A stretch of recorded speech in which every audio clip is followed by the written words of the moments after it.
My sister demanded I babysit her 4 kids on New Year's Eve while they enjoyed the trip I was paying for. My parents sided with her, so I canceled all the travel plans and watched them go nuclear. Hey Reddit.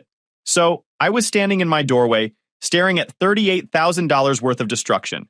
My sister did this after I refused to babysit her minions and canceled the trip I was paying for.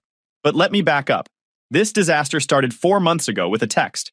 Name's Damon, 31 male. My phone buzzed during a client meeting. Family group chat. Sister Chelsea throwing out her latest demand like it was totally reasonable. Damon, Lake Tahoe for New Year's is happening. Cannot wait. Quick heads up.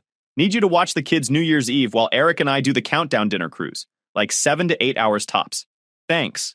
I stared at that message. 7 to 8 hours. 4 kids. Ages 9, 7, 4, and 14 months. Connor's in his insufferable phase where he argues about everything. Sophie talks nonstop. Owen's basically a disaster with legs. And Chelsea wanted me to handle that circus alone on New Year's Eve while she and Eric partied on a cruise. I work enterprise sales. 60-hour weeks. High pressure. I hadn't taken time off in 9 months. Lake Tahoe was supposed to be my reset button, not an unpaid babysitting gig. Typed back quickly. Not really planning to spend New Year's doing childcare? Coming to relax. The dots bounced for a solid minute.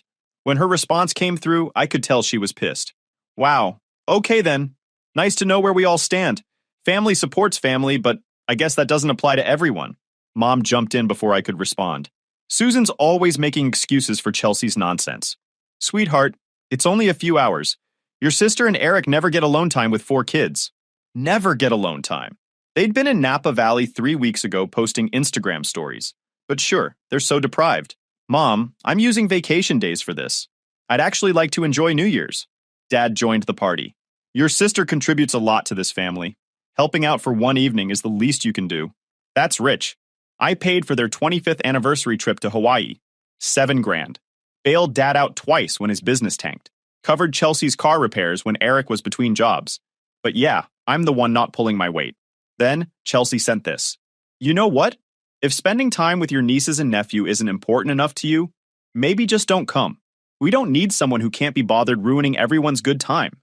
I read it 3 times. Babysit or you're uninvited. After everything I'd done for this family, this was the thanks I got. Stayed cold in my response. Just making sure I understand. You're uninviting me from New Year's because I won't babysit. If you're going to be selfish about it, yeah. That's when I realized what was actually happening. I pulled up my laptop and started checking receipts. 4 months of planning. Chelsea had picked this premium resort on Lake Tahoe's North Shore. The kind of place that books up a year in advance. She'd sent the link with her usual breezy entitlement. Let's make this New Year's epic. What she conveniently skipped mentioning was that she expected everyone else to fund her family's portion. My Q4 commission had been solid, so I'd volunteered to cover things. Be the good brother and make it special for everyone.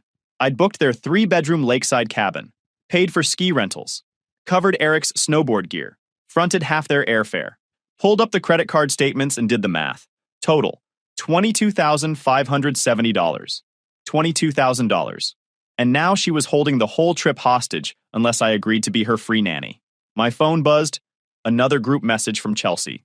Since certain people apparently can't be team players, maybe we should rethink who's actually committed to making this trip happen. That was it.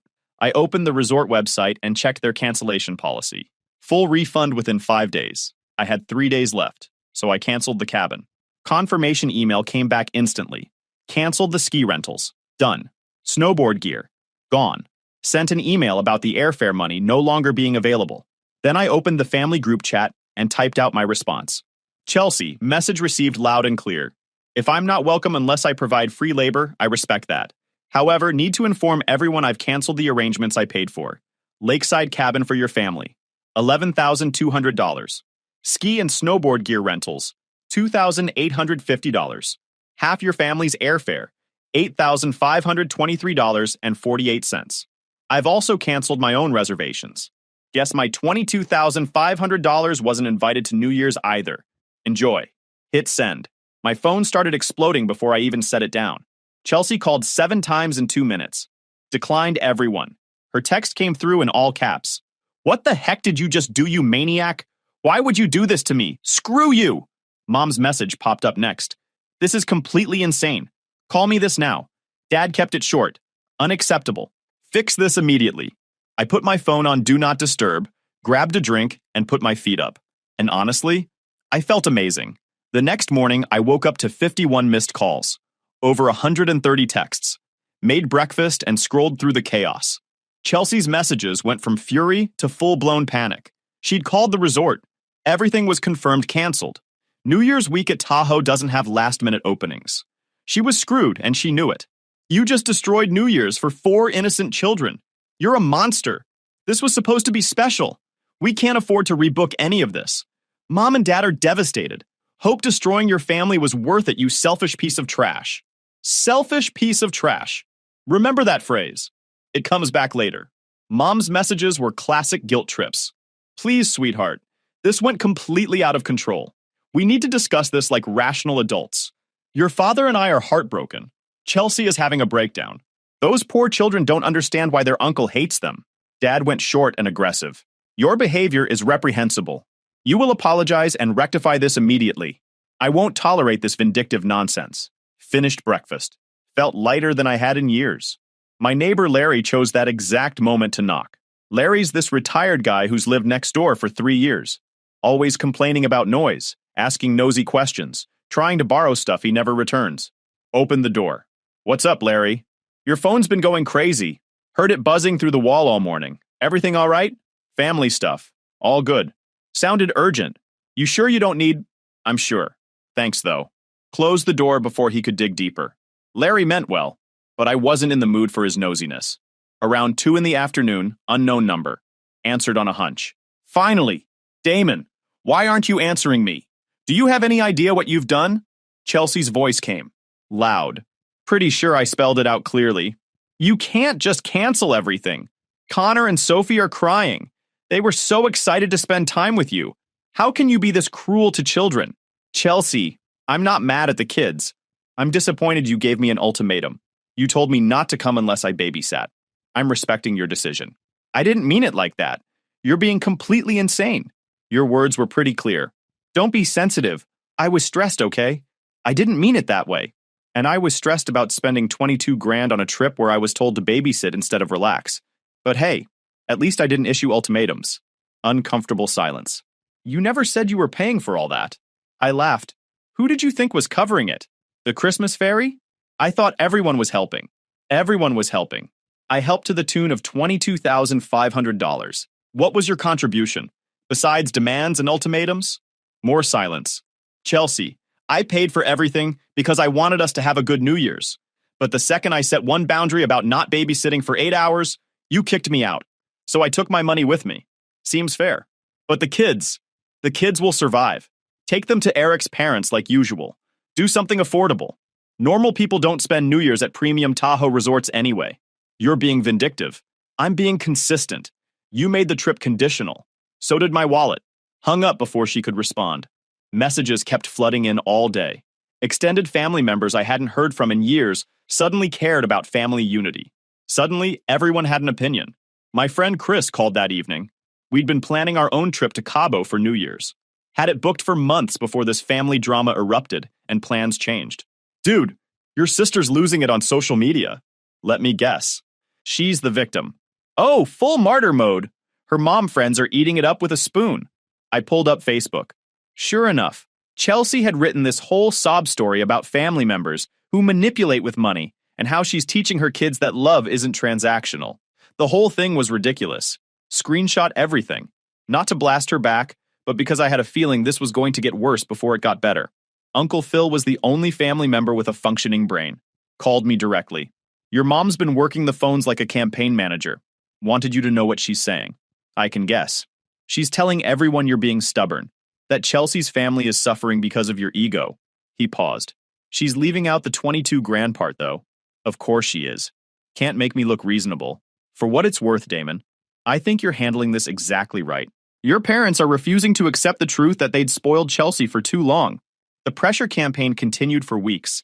Everyone had an opinion about my character, and none of them were flattering.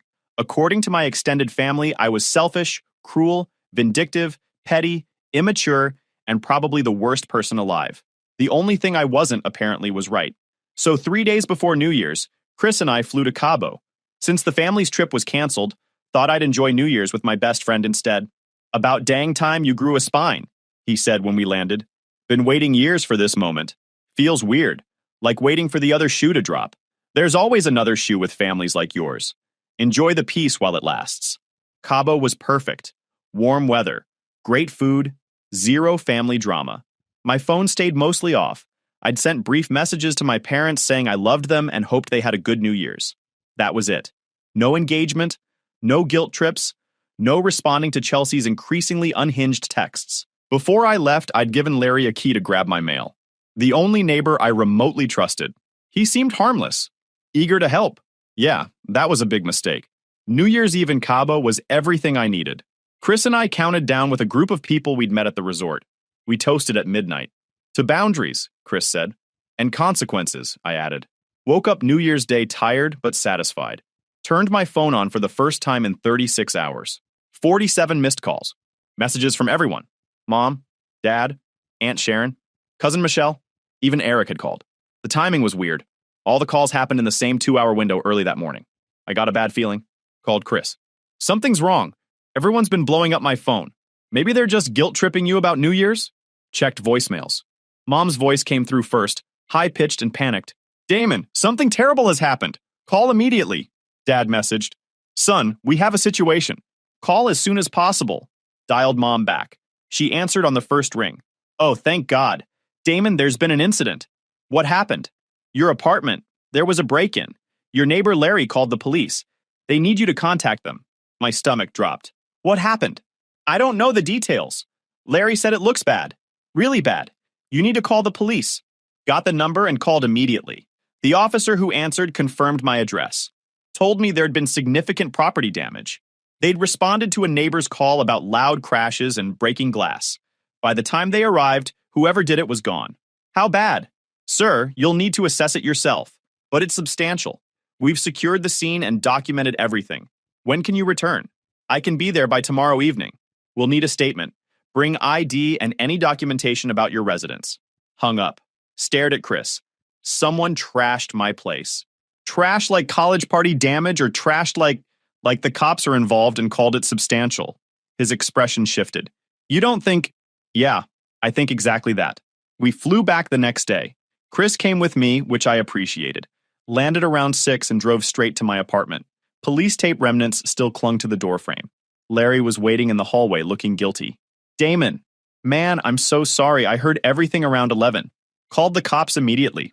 Did you see who it was? He looked away. I gave a statement to the police. They said they'd discuss it with you. Interesting. I unlocked my door and immediately understood.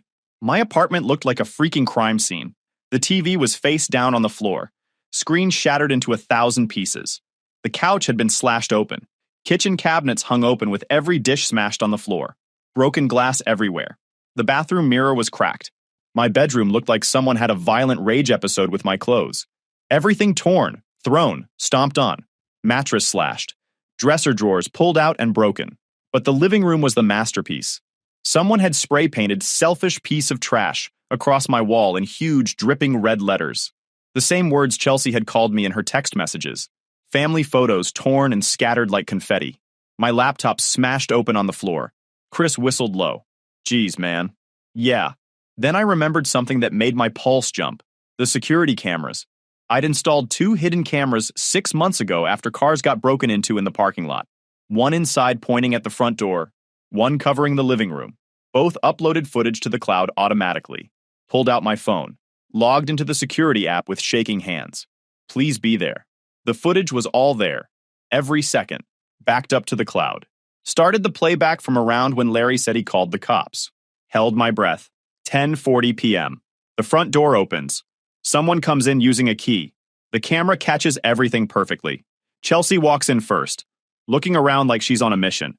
Eric follows right behind her. She's carrying a spray paint can. She goes straight for the living room, picks up my lamp and hurls it at the TV. Screen explodes. Eric grabs a framed photo off the wall and smashes it on the floor. They're both moving fast, like they'd planned this. Then they go on. 20 minutes straight trashing the whole place. 11 p.m. They both leave quickly. Door slams. They destroyed my entire life in 20 minutes. and I had every single second in crystal clear high-definition footage. Chris watched over my shoulder. That's your crazy sister. Yeah. That's felony destruction of property.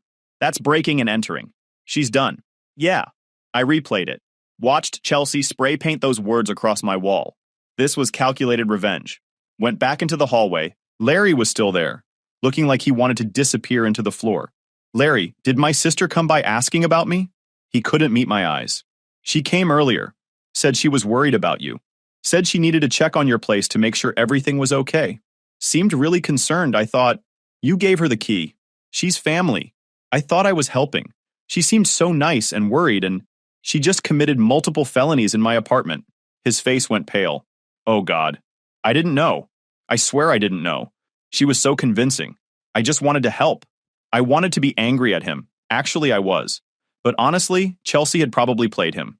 Put on the concerned sister act. Larry was just naive. It's handled. The cops have it now. Back inside, I called the detective. Explained I had video footage of the entire incident. He said he'd be there in 20 minutes. Detective Castillo showed up and watched the footage. Taking notes. This is about as clear-cut as cases get. What happens next? We'll issue warrants for their arrest. Given the video evidence, they'll be picked up within 48 hours. You need to file a report detailing all damages. Photograph everything. Keep receipts for replacements. Contact your insurance company immediately. They're looking at felony charges. Chris and I spent the next 3 hours documenting everything.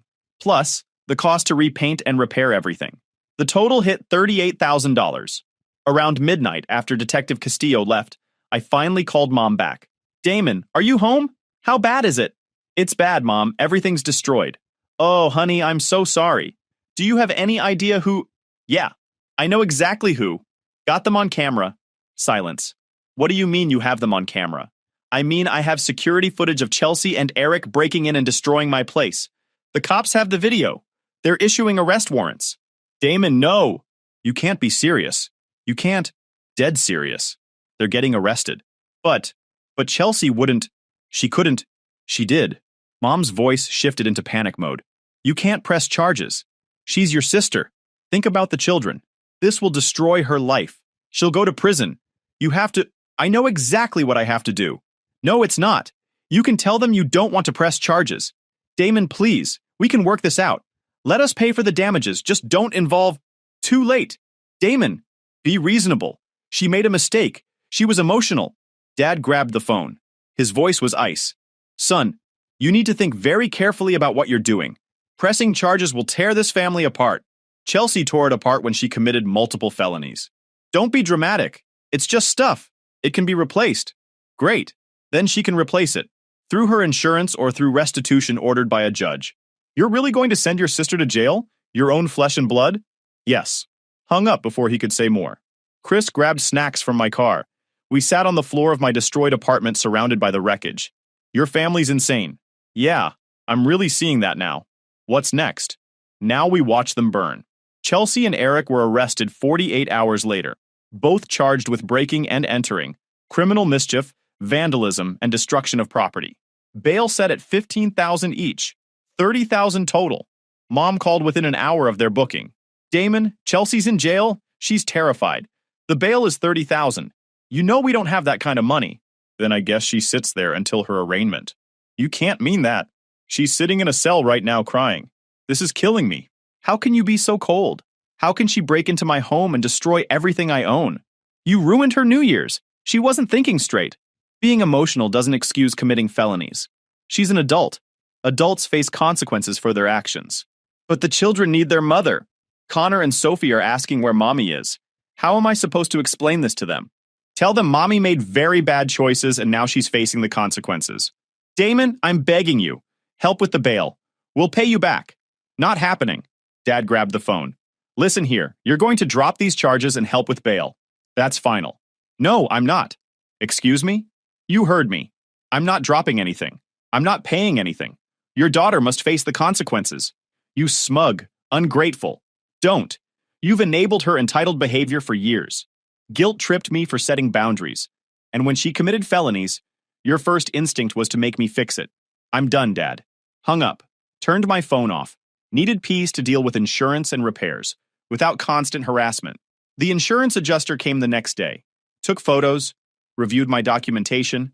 The estimate came back at $38,000 in damages. My deductible was $2,000. Insurance would cover the rest, but processing would take weeks. I stayed with Chris in the meantime.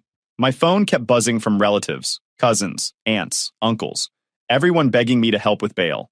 Now I was the villain sending his sister to jail over a little property damage. Uncle Phil called.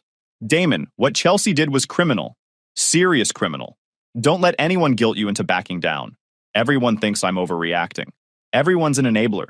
Chelsea's been spoiled rotten her entire life. Maybe this'll finally teach her the world doesn't revolve around her. That's what I'm hoping. Your dad's losing his mind, by the way. Calling everyone trying to organize pressure on you. Saying you're destroying the family over your ego. Sounds about right. Chelsea stayed in jail for 3 days. Eric's parents finally bailed them both out. Had to sell stocks, apparently. Took a big financial hit. Good. Mom called once Chelsea was released. Put her on speaker. Damon, I'm so sorry. I don't know what I was thinking. I wasn't thinking. Please, can we talk about dropping the charges? No. What do you mean, no? I have 4 kids. If I get convicted, I could go to prison. My kids could end up in foster care. This will ruin my entire life. Not my problem. Should have thought about that before destroying my apartment. I wasn't thinking. I was emotional. You have to understand. It doesn't excuse causing $38,000 in damage. You made choices. Now you face consequences. She started sobbing. Real dramatic sobs. How can you be so cold? I'm your sister. We grew up together. How can you just throw me away like this? I'll pay for everything. I swear. Just drop the charges, please. The prosecutor won't drop charges even if I wanted them to. And I don't. This is criminal court now. It's out of my hands. The family pressure went nuclear. Chelsea posted on Facebook about being arrested for a family disagreement, about how her brother was vindictively pressing charges over broken furniture. The comments were exactly what you'd expect. People who didn't know the full story offering thoughts and prayers and outrage at police brutality and the justice system. Mom's friend Amber commented, I can't believe your own brother would do this to you. Some people have no family values. Another one, Nicole. Praying for you, hun. Stay strong. Your brother sounds toxic. I sat there reading these comments, each one more ridiculous than the last. These people had no idea what actually happened. They were eating up her victim narrative like it was gospel. Chris saw it and showed me. She's really leaning into the victim thing. Are you going to respond? I thought about it. Then an idea hit me. A petty, absolutely perfect idea.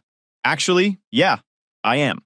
So, I pulled up the security footage on my laptop, downloaded the 20-minute clip, opened my video editing software and made a highlight reel. Just the best parts. Chelsea hurling the lamp at my TV. Eric slashing my couch. Chelsea spray painting selfish piece of trash across my wall. Set it to timestamps. Exported it. Uploaded it to a private video hosting site. Then I went through Chelsea's Facebook post and made a list. Every single person who'd commented defending her. All the mom friends. All the supportive relatives who didn't know the full story. Every single one. Typed a message. Hi, I saw you commented support for my sister Chelsea regarding her recent legal troubles. She described it as a family disagreement over broken furniture. I thought you should see what that actually looked like. This is security footage from my apartment. Total damage. $38,000. Both Chelsea and Eric are facing felony charges. Hope this clears up any confusion. Attach the video link. Hit send to all 23 people. Chris watched over my shoulder. Oh, this is about to go nuclear. The responses started coming in within an hour. Most people didn't reply directly to me, but I could see the Facebook comments disappearing one by one. Amber's supportive comment? Gone. Nicole's prayer hands? Deleted. By the next morning, Chelsea's Facebook post had gone from 23 supportive comments down to 4. My phone rang. Chelsea. I let it go to voicemail. She called 6 more times. Finally left a message. What did you do? Amber just called me asking if I was okay. Said you sent her some video. My friends are all messaging me. Nicole said she can't believe what she saw. Answer your phone now. Listen to the voicemail on speaker with Chris. We both cracked up. That's the sound of reality hitting, Chris said. Mom called next. Damon, Chelsea is hysterical. She said you sent a video to all her friends. Please tell me you didn't. I sent the security footage to everyone who commented on her Facebook post, calling me toxic and vindictive. Now they know the truth. You're humiliating her. She wanted to tell her side of the story. I showed mine. Hung up. My phone kept buzzing with messages from relatives. Apparently Chelsea was having a complete meltdown. Her carefully crafted victim narrative had exploded in her face. Uncle Phil texted, "I heard about the video. Brilliant move." She needed a dose of reality. Chris grinned. "That was the pettiest thing I've ever seen. I'm genuinely proud of you." The best part? Two of Chelsea's friends actually reached out to apologize to me. Amber sent a long message about how she had no idea the extent of the damage and felt terrible for commenting without knowing the full story. Nicole said she'd been completely wrong and that Chelsea needed serious help. Chelsea deleted the entire Facebook post that evening. Too late, though. Screenshots live forever. Chris and I ordered takeout to celebrate. You know she's going to be even more pissed now. What's she going to do? She's on bail. One wrong move and she goes right back to jail. Fair point. The preliminary hearing was 3 weeks out. In that time, I focused on repairs. Insurance money came through. Started replacing furniture, repainting walls. The apartment slowly came back together. Larry apologized constantly, felt terrible about giving Chelsea the key. I told him it wasn't his fault. Chelsea was a skilled manipulator. Work was suffering, though. My boss noticed I was distracted. I had to explain the situation. She was sympathetic, but made it clear I needed to get my focus back soon. Performance still mattered. The preliminary hearing arrived. Chris came with me for support. Chelsea and Eric showed up with their public defender looking absolutely miserable. Mom and Dad sat on their side of the courtroom shooting daggers at me with their eyes. Uncle Phil sat with me.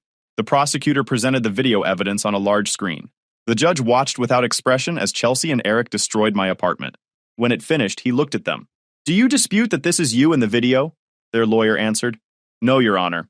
However, we'd like to argue that this was a crime of passion, stemming from family conflict and emotional distress. Save it for trial. I'm binding this over. Trial date will be set within 60 days. Banged his gavel. Chelsea looked like she might throw up. Eric stared at the floor. Mom was crying. Dad looked furious. Outside the courthouse, Dad confronted me. "Satisfied? You're dragging your sister through the legal system over some broken furniture. Feel good about yourself? Try $38,000 in calculated destruction." And no, I'm not satisfied yet. Mom grabbed my arm. "Damon, please. Family forgives. We work things out. We don't send each other to prison."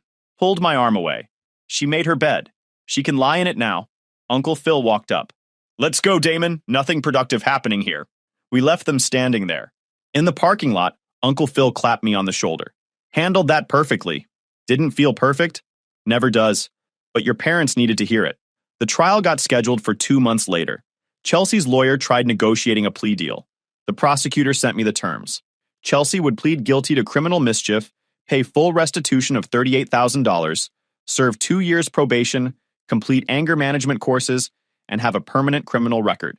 Eric would get similar terms. It was fair. They'd avoid jail time, but face real consequences. Financial devastation, criminal records, probation, the works. I told the prosecutor I'd accept the plea. Out of practicality, trial would be stressful and time-consuming. The plea deal gave me restitution and punished them appropriately. Mom called when she found out. "Thank you. I know this was hard, but thank you for not pushing for prison time. Don't mistake this for forgiveness. Still, it means something. It means you care. If she violates probation even once, she goes to jail. Make absolutely sure she understands that." The plea hearing was quick. Chelsea and Eric stood before the judge, admitted guilt, and accepted the terms. The judge warned them that any probation violations would result in immediate incarceration. They both nodded, looking defeated and broken. Afterward, Mom approached me in the hallway. Dad was with her. Both looked exhausted, like they'd aged 10 years in 2 months. "Damon, can we talk? Just the 3 of us?" We found a quiet corner away from everyone else. Dad spoke first. His voice was rough, defeated. "Damon, we owe you an apology. We handled this entire situation wrong from the very beginning. Wasn't expecting that. Go on." "Chelsea was wrong to give you that ultimatum about New Year's. We were wrong to back her up instead of telling her she was being unreasonable." He paused. "And when she committed crimes over it, our first instinct was to protect her instead of holding her accountable. We were wrong." Mom nodded, tears streaming down her face.